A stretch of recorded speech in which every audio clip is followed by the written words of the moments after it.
You got the intro? Yes. Right. You can have the outro. We're here. Hi, everybody. Listen, this is such a requested one that we're talking about tonight. POTS. Bethenny Frankel, the reality star, she's in the news talking about how her POTS is totally out of control. It's creating a lot of interest in POTS, but it's also causing some confusion. Yeah, I would say that nobody I've met has a classical presentation of POTS. And we'll dig more into it, but there's a lot of different ways with which it can present. But I can tell based on this clip and what she's sharing on social media that there is a lot that she and especially her doctors don't know about POTS. And we're going to blow this case and the lid wide open on POTS today. So here we go, everybody.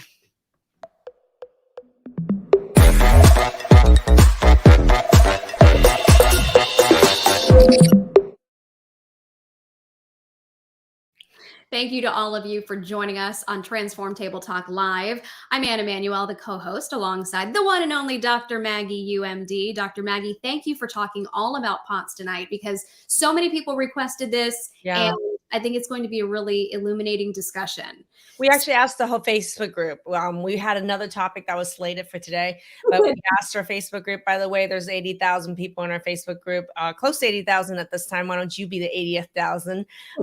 We'll put a link above and below this video for you to join our Facebook group community. But I asked the group this week, which is, would you rather hear about a set topic, or do you really want to hear about what Bethenny Frankel is talking about, which is her struggle with POTS, and many people struggle with POTS? And that's the thing. Bethenny Frankel, she's a well-known reality star. I have to say I'm a big fan of hers. I watch reality TV and I love her and she's hilarious. But here she is. She has all of the resources that anyone could imagine. And yet she is still dealing with a big struggle with her POTS. Yeah. And there's over 1 million people that has the diagnosis of POTS. This is in the US alone.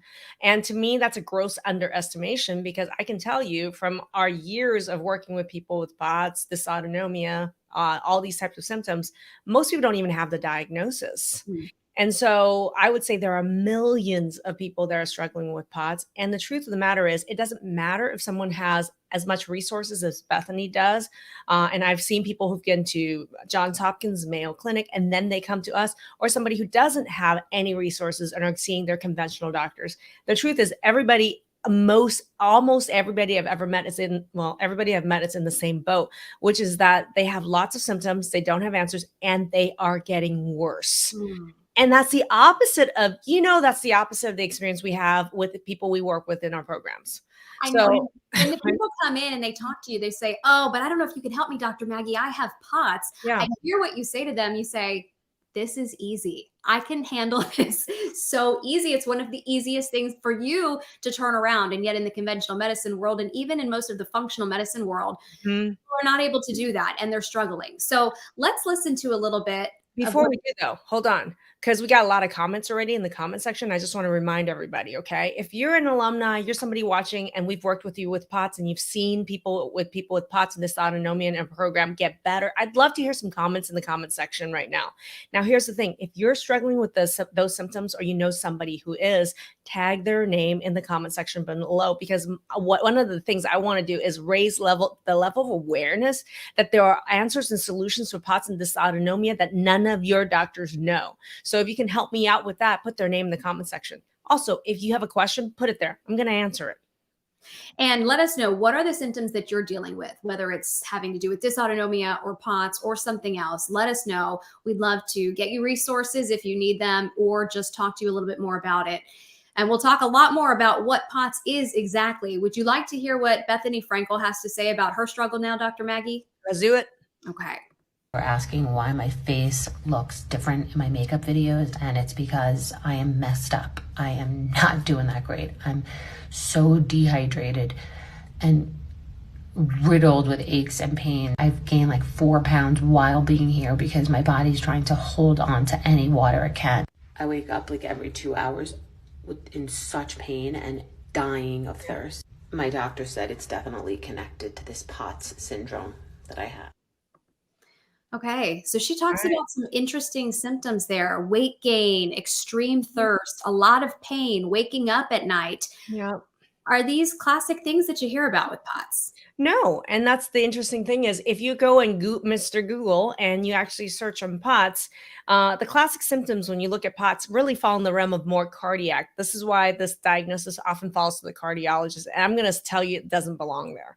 But the classic symptoms that you're talking about is fast heart rate, tachycardia, postural orthostatic tachycardia syndrome, which means that with positional changes, you're going to see orthostatic, meaning positional changes, tachycardia, fast heart rate runs of it back and forth, depending on the position that you're in, postural orthostatic tachycardia syndrome.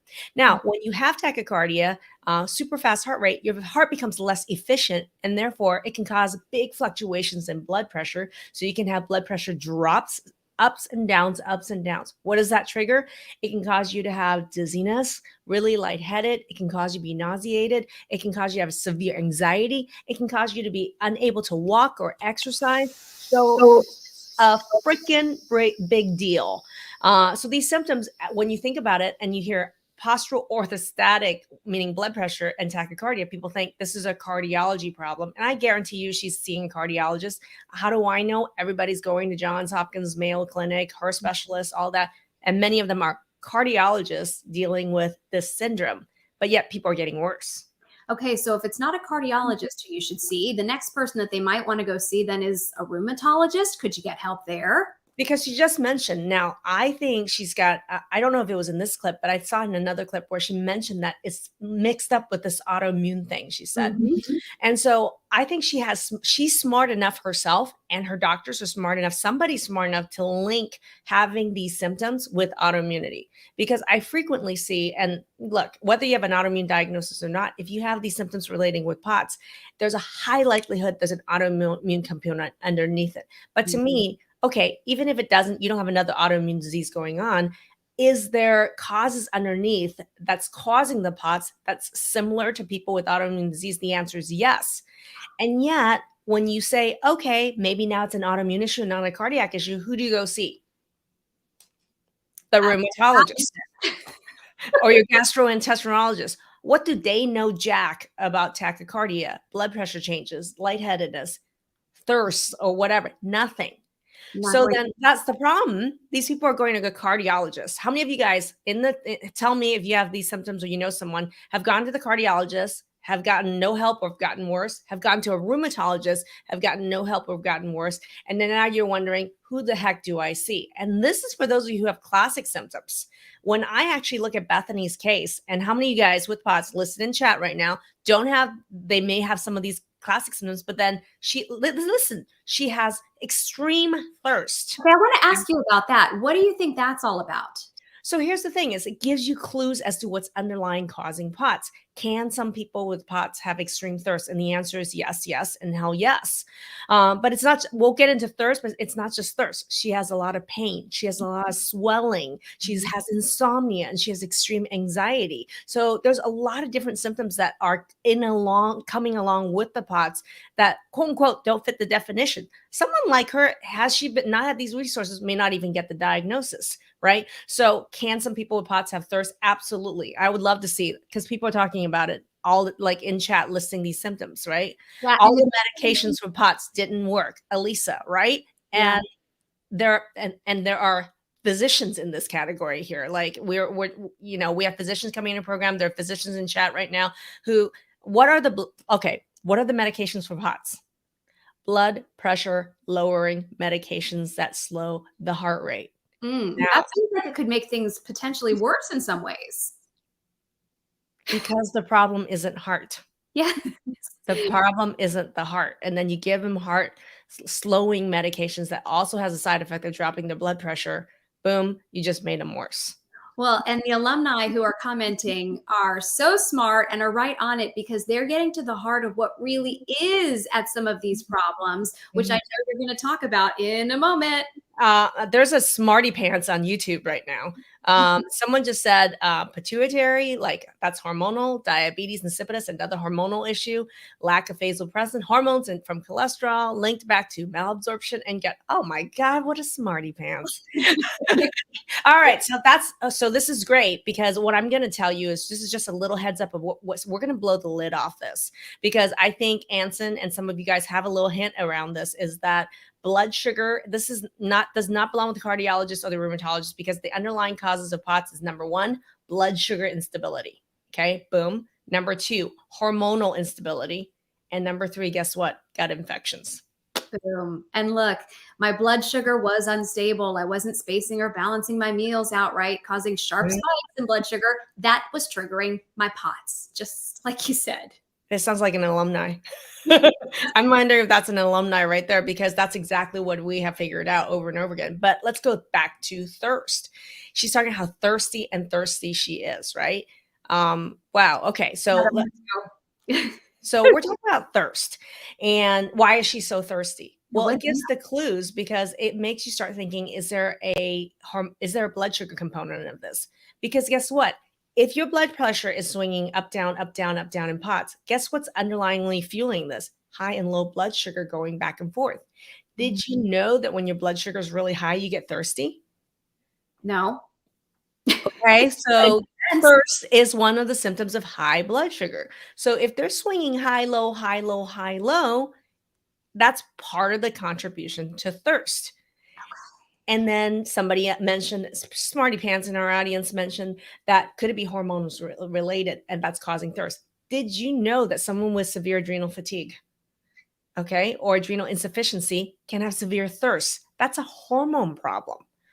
And I'm just thinking about when you say hormone problem, and when you talk about the hormonal problem also being associated with the blood sugar swinging, I know of one specific hormonal issue that is also linked to that because you uncovered it in me. And so is there potentially a PCOS component here as well? You're so smart. Why am I here? You taught us all. You taught us. I love this. So what I have found is in women, and men have different mechanisms, right? But in women, now we talk about adrenals, men and women, everybody has adrenals. So we know adrenal insufficiency can trigger some of these POTS symptoms. I just talked about it right now. Yet your cardiologists don't know jack about that. And the other thing is, what's the point I was just making? We were just talking about how there's a hormonal component. And yeah.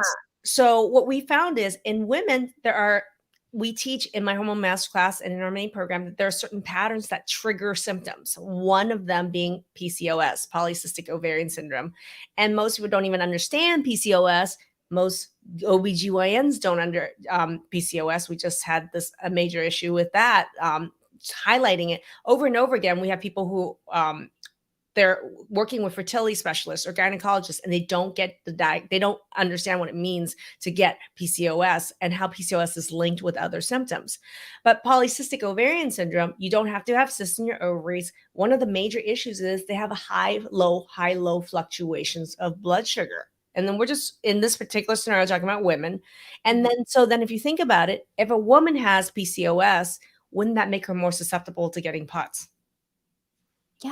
Yes. And it makes so much sense because so many of the alumni that we have just recently talked to, and I know have recently graduated your program, this is exactly what they've said. When they were able to manage their blood sugar and their hormonal imbalance, guess what? Their POTS went away quickly. Yeah. It went away fast. I'm thinking about Stacy, who I just talked to. This happened to her. So this is not something that you're going to have to deal with every day, in and out, forever. If you can find the right practitioner like Dr. Maggie and learn about balancing your blood sugar and some of these other things, these symptoms can go away. I mean, I'm looking at Bethenny Frankel and she's talking. I'm like, somebody tag her in social media. Somebody let her know. Like we have about 20 to 30 case studies of people with POTS worse than her that have been able to turn it around within a couple weeks. And that's why, I mean, this is maddening seeing a video like this and seeing people suffer. But at the same time, Bethenny really represents a lot of people out there. I mean, it's not like she's a special severe worst case. She's just talking out about it, which I'm really grateful for. But there are millions and millions of Bethenny Frankels that are in our audience right now that like need to know you can turn this around. So number one, we talked about blood sugar. And number two, we talked about that there is a hormonal component. But I want to talk more about the hormonal component here and why people with POTS don't get the help they need. Because when we're talking about adrenals, adrenal insufficiency and adrenal fatigue, I'm going to slow it down a little bit because I know it's a lot. Our conventionally trained doctors, none of the doctors that you're paying insurance to go see have any training on what adrenal fatigue is.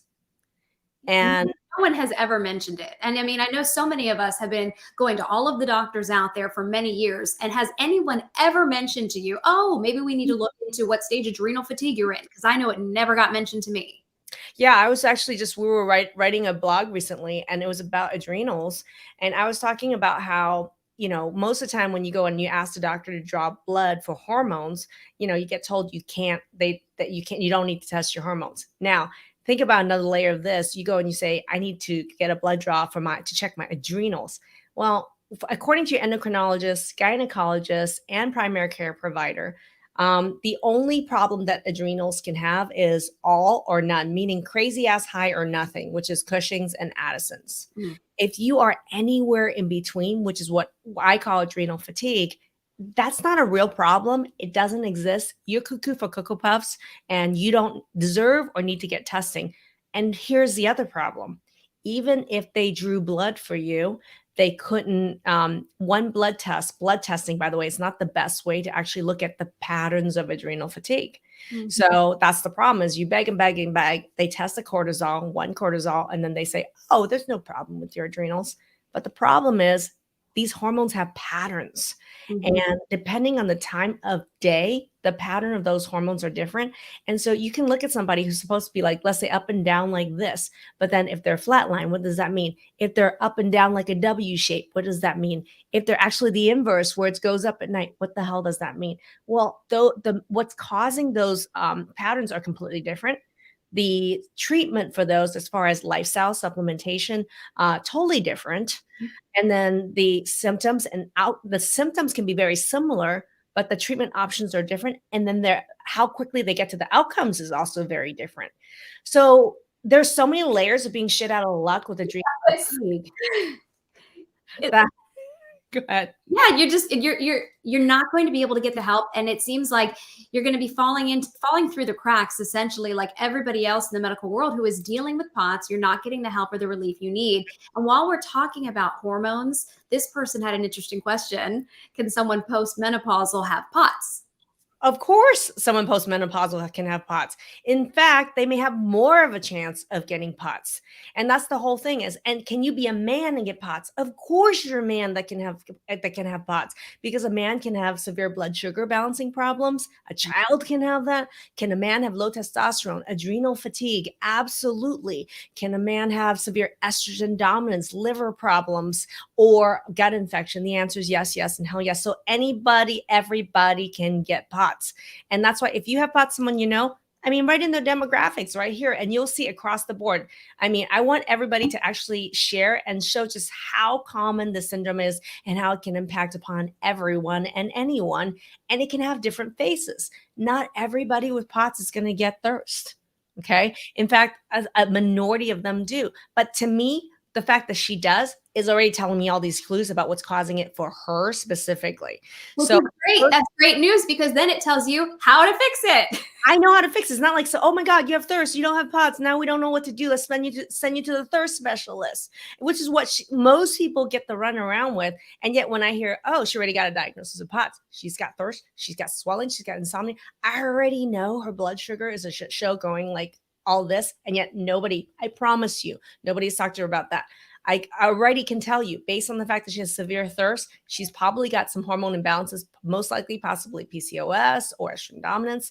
but definitely adrenal problems. Mhm. And seeing her keep going to see those conventional doctors will never bring in the answer she needs around her adrenals and her hormone imbalances, because they don't even believe these imbalances exist. But her symptoms are screaming at me like red alert, hormones, hormones, hormones. And I'm curious, how many of you now this is ringing a bell?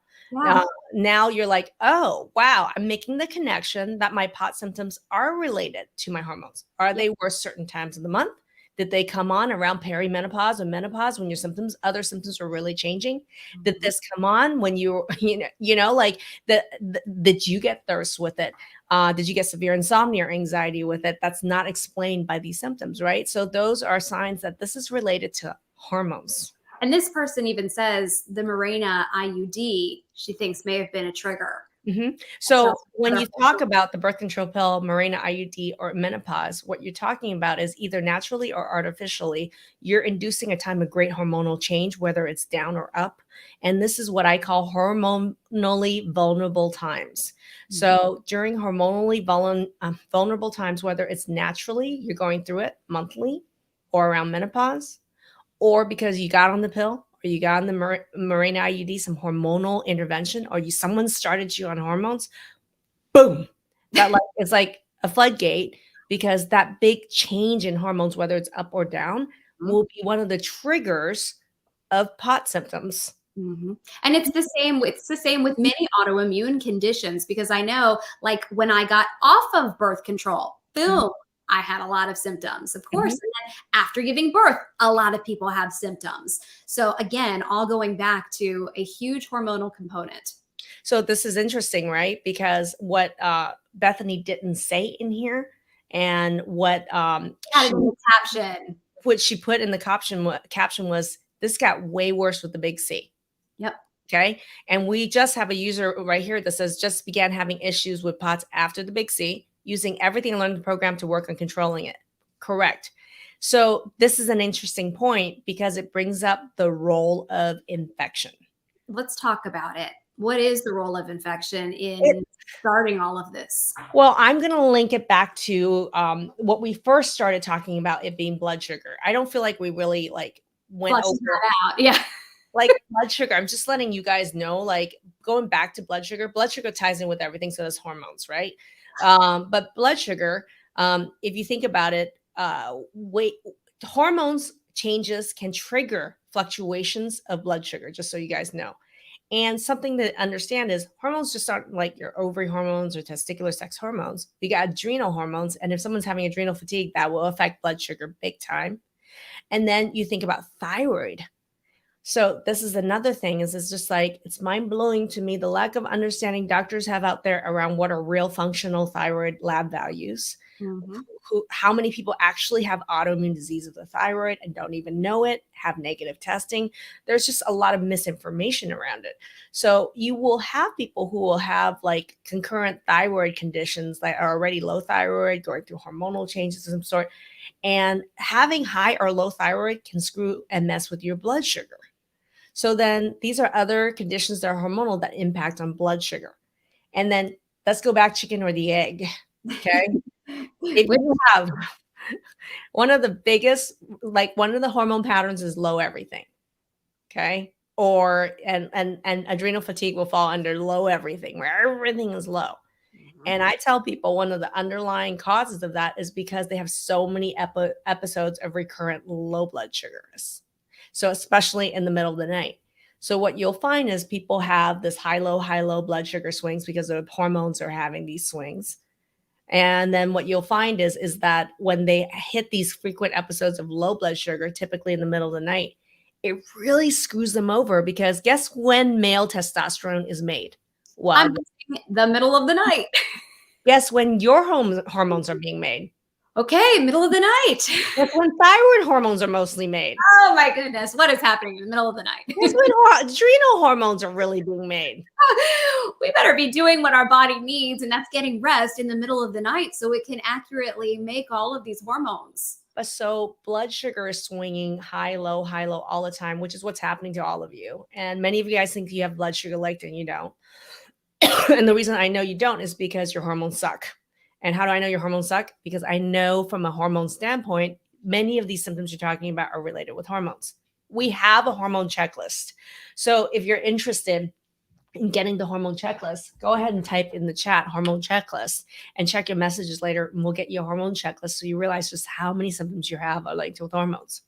Okay, get some water. We have so many comments coming in, and maybe if we have time at the end, we'll have time for some Q&A because there's a lot of questions coming in for you as well. So we'll see, and we'll try to do what we can.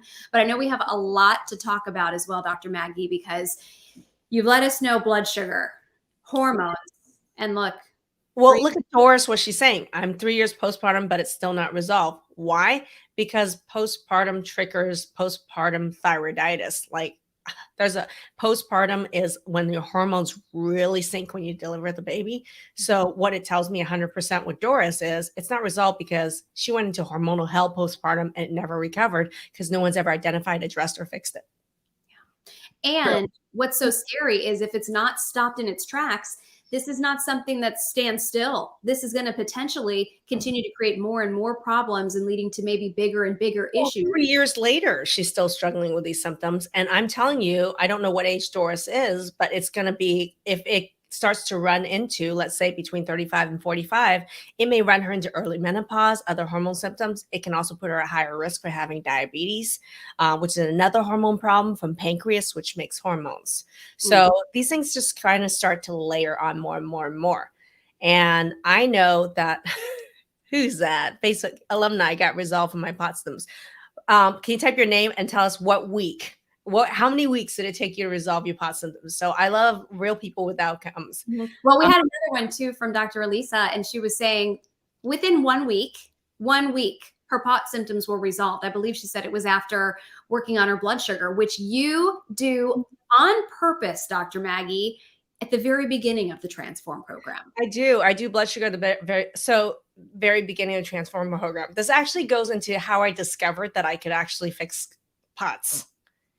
Like, this is purely by accident how I figured out like what we do really turn around POTS. What I'm learning here is actually real. Nobody taught me this. This is real life example, having 26 years medical career, the last 6 years with our online program, helping people with all sorts of chronic disease, right?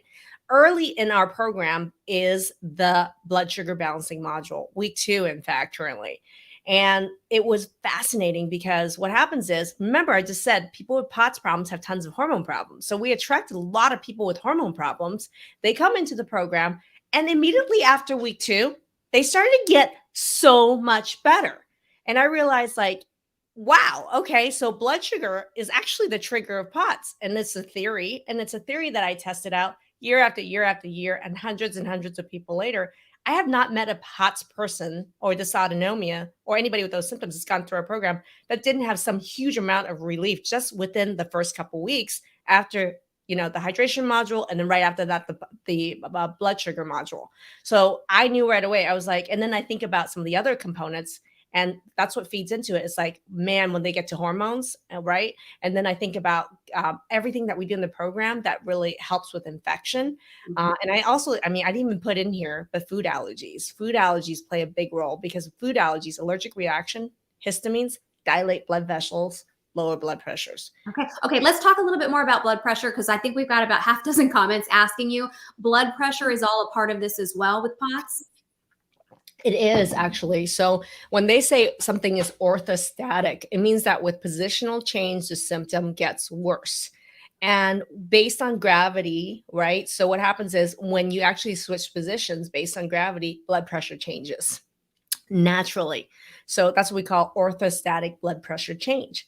But there are people that are really prone to what we call orthostatic hypotension. So that means that meaning that when they switch positions, the blood sugar can really drop. And that's really common for people with POTS. And I think about, well, what are the mechanisms so now this is where then, you go to a cardiologist and get blood pressure medications to drop your blood pressure and slow your heart. No, right? They have low blood pressure.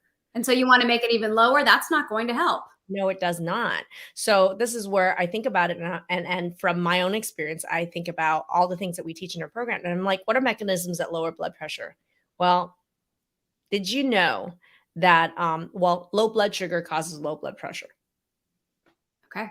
Okay. Low blood sugar causes low blood pressure. Known fact. And also low blood sugar. You know, this it causes you guys, some of you to get headaches. That's a low blood pressure headache for a lot of people. FYI. Okay. So low blood sugar causes low blood pressure. But the other thing is too, high blood sugar has a mechanism now for causing low blood pressure. So I'm going to talk about that. So guess what? When you have high blood sugar, so this is not just a high blood sugar problem or low blood sugar problem. When you have high blood sugar, what do? You feed infectious organisms in your gut, whether that's the big C, that's a virus, whether that's a bacteria, or whether that's fungal, right? With candida, so, or, Lyme, whatever it is. When you have high blood sugar, you're actually feeding infection. Now, when you feed the infectious organisms, they multiply, they grow. But the problem is that when you get later on, you hit low blood pressure again. They need the sugar to live. A lot of them will die in split cells. So when you hit low blood pressure, you're actually splitting the cells of these infectious organisms. Guess what happens? They release a whole bunch of what we call LPS and other compounds. They're insides. Guess what? LPS causes tons of inflammation, pain, swelling, i.e. Bethenny's talking about her pain and swelling, right? But LPS also drops blood pressure. Dr. Maggie, I wish more doctors were educated on this. It's like, why are you, it seems like, the only one who knows anything about this? It literally was like kind of by accident, like over the years, is like I attracted I work a ton with hormones, gut health, autoimmune, chronic disease, right? So we attract people who have like blood sugar problems, hormonal problems, gut infection, food allergies, right? But because we attract this population, we're able to also solve their problems. It's like this step, this step, this step, this step. And it's, to me, like when I see someone come in the program with POTS, for me, I'm like, okay, so it's going to get better in a couple of weeks. You'll thank me later. And they can't believe it at first. They're like, what? I've been dealing with this for years and my symptoms are so bad. And by the way, you were asking who that alumni was that had it resolved. It was Dana Nelson, and it took 2 weeks. Oh my God. So I was going to quote Dana here, because Dana, you were the first one that really pointed out to me. And I think it was during an interview we had, Dana, where I said, no, it was like on a call towards the end of the program. And you and I were talking, and I was like, by the way, how's your POTS? And you went, oh my God, I haven't had symptoms since week 2. She forgot she had POTS of all those years, because it got better by the end of week 2. And this is, I'm talking to her like, at the like 10 weeks, 10 weeks later. So, oh my God, I haven't had symptoms since week 2. And it really like, and I was like, I asked Dana, I said, what do you think was the biggest linchpin for you? And she's like, blood sugar. Blood sugar. Well, right? She wasn't alone. Here's another person that said I got resolved for POTS symptoms within the first month of the program. So it only takes a matter of weeks of working with you. And this is not unique. It's, these stories, everybody that comes through with POTS, I see dramatic improvements, usually entirely eliminated. POTS are gone. It's a thing of the past. They don't worry about it anymore. On to different things. Yeah. And the thing is, as you can tell, this is when you have POTS, it's like college stopping, career stopping, life changing symptoms that you have. And Bethenny, I've seen her on videos, and she does a lot of little makeup tutorials and her favorite products and all that. I love those. I love them too. I'm addicted to those. So I've been watching, I've been seeing her face change. Yeah. So for me, like visually, I see it.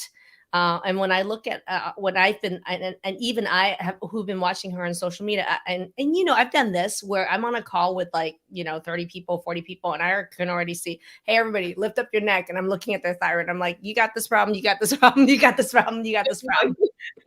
You can tell visually. Have you ever seen me do the sleep apnea look thing? Because No. actually, FYI, like for men who don't, one of the underlying causes for why men have low testosterone or adrenal fatigue is because they have sleep apnea. Women too. But there's actually like the distance between the chin and the neck right here. You can actually see who's at risk for sleep apnea. So like, I don't know if that was part of when you went through the program, but I had everybody turn to the side, and I was like, you got a problem, you got a problem, you got a problem, you're fine. Go check it out. Oh my goodness. It's funny, but that's just a part of your training. You have so much experience in being able to spot these things, sometimes even just visually. And you can do the same with thyroid. Well, I think what's really cool is my first, I'm an MD, and I spent the first 10 years of my career, 13 years of my career as a family medicine trainee and a family medicine physician, right? So I think that really helps out because then I have all the medical background. I'm dealing as a family practitioner with people with, prescribing birth control pills, low thyroid all the time, blood pressure problems, high cholesterol, so in dealing with them, I also understood the limitations. Like, I only had a pill to prescribe if you have high blood pressure. If you have blood pressure, I don't know what the hell to do with you but send you to the cardiologist. And yet, this is one of the problems, right? And yet, you send someone with low blood pressure to a cardiologist. What are they going to do with you? Yeah. It's not much help because they'll look at your heart and they'll say, "Oh, your heart looks normal," right? Mhm. And then And just like someone else just said, "Oh, my thyroid tests keep coming back normal." And I'm sure they're going to tell you some bullshit about how your hormones are normal too, or why you don't need your hormones tested. Here's the problem. They don't know how to read your thyroid test. They don't understand hormone patterns, and they don't really give a rat's ass or have any training about blood sugar. And it's not because they don't care. It's not because I didn't care as a physician. I didn't know.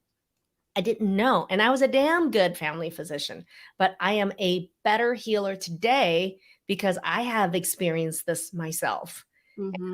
I've seen hundreds and thousands of people go through the program, and I have been able to see these recoveries, and I can see the steps. The success leaves clues. So I'm like, this is why these people were successful. These were the linchpin. I mean, how many interviews have we done with people with POTS or dysautonomia? Probably at this point, 30, 40. And At least that's just within the last year or so. It feels like. and then when you ask them what their linchpin is, they tell you. So my clients who have turned this around are telling me, "Oh my God, it's the blood pressure, it's the blood sugar, it's the blood sugar. Oh my God, it was my PCOS, it's my hormones. Oh my gosh, it's my adrenal fatigue." And then we mentioned it's the infection that happens in the gut, Let's right? talk more about infection and what goes into it, because I saw somebody asking questions like, is it just gut infection or can it be infection anywhere in the body, like in your Anywhere mouth? in the body. And that's the thing. That's how the big C really is a big problem because what we know is that the DNA, the RNA from this virus can actually integrate into many cells throughout your body. That's why there are lung symptoms. You can lose hair as a result of it. You can have chronic fatigue syndrome, pain, right? Neuropathy. And what I've seen interestingly is that big C and long haul is that it really disrupts the gut microbiome. So what I see is that any infection that you had there, if you happen to get the big C on top of it, boom, that gets worse. But this is the same when you're talking about Lyme. Like when you're talking about Lyme, Epstein-Barr virus, adenovirus, norovirus, there are a lot of viruses that can come in, and they can come in and they infect many different cells in your body. They may not even specifically only target the gut. They may actually target many different parts of the body with many symptoms. But one of the side effects is that they can disrupt and infect the cells in the gut, therefore making the gut really susceptible to infection. So many people in our programs for long haul and symptoms that nobody else can solve. I have people, we interviewed two nurses in the Mhm. last 2 weeks who were recent graduates of our program who are in COVID clinic, in big C clinics that Mhm. are specifically specializing in long haul that is not solving their problem. And Mhm. yet, by dealing with what we're talking about here is like, we understand that this is triggering a gut infection. This is triggering by blood sugar issues, hormonal balances that need to be addressed, right? Mhm. So then the big picture around this makes it much easier to tackle because there is a hell of a lot that you can do with these viral infections and gut infections by addressing the pillars of everything, the pillars of transform. I think about the 5 pillars of our program, man. I think about, the blood sugar. I think about, nutrient and vitamin density is triggered by digestion.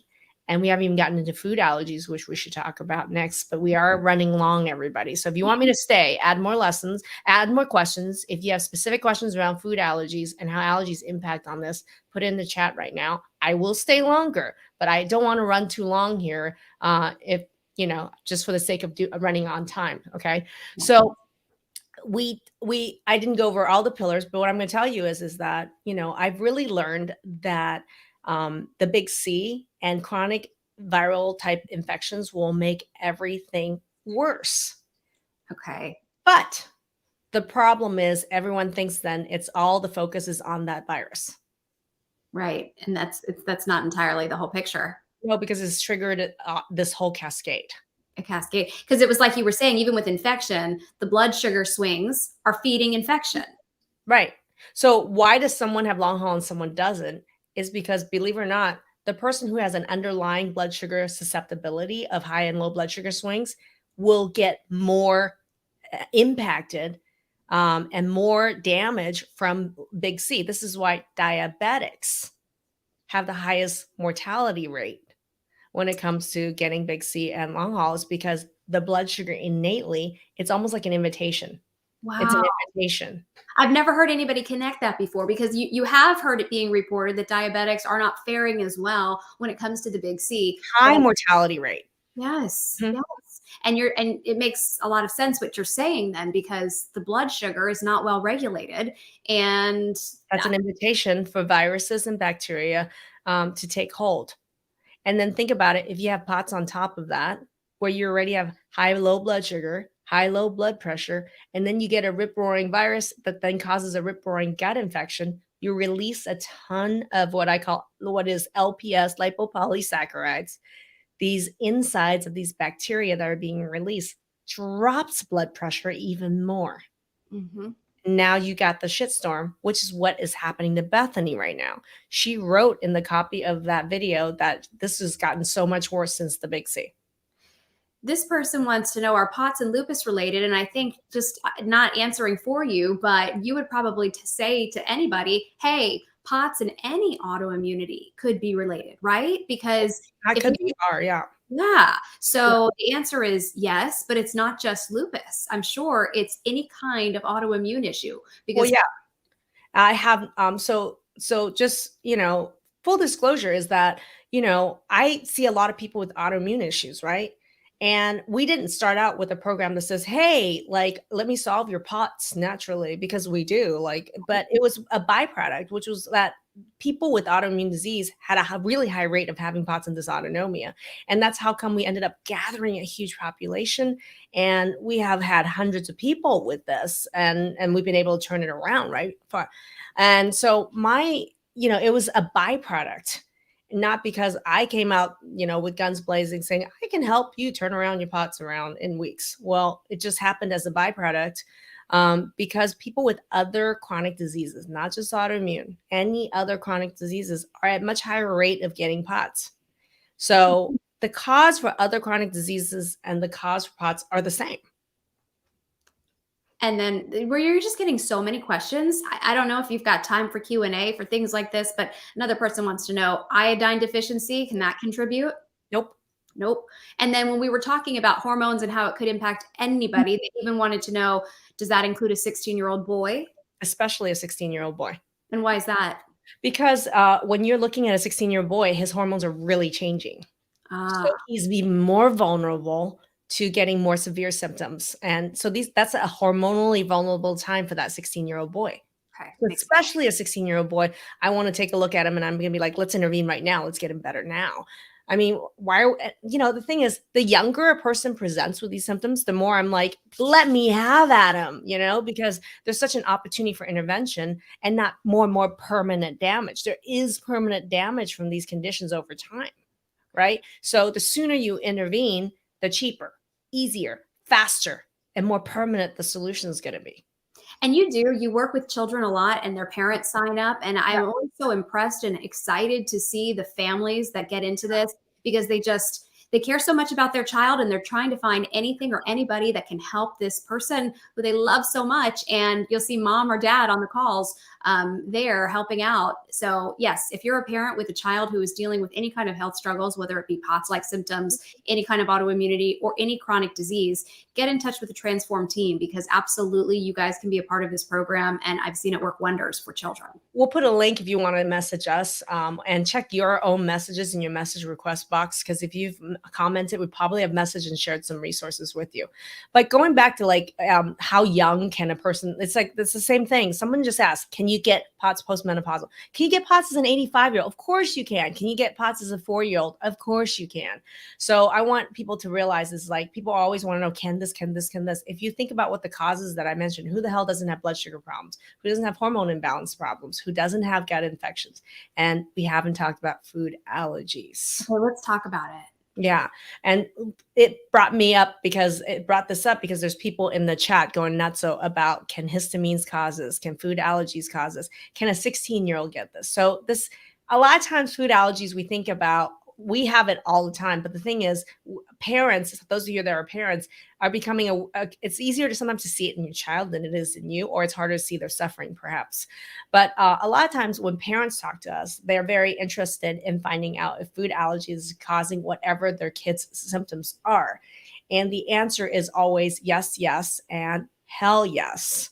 And what I find is anybody with any sort of chronic disease symptom, I don't care if it's POTS, I don't care if it's ADD, ADHD, autism spectrum, rheumatoid arthritis, thyroid, whatever you say. And you can sit here and ask me, what about this diagnosis, that diagnosis? I'm going to tell you that no matter what the diagnosis is, underneath that is a component that's related with an irritation of the immune system.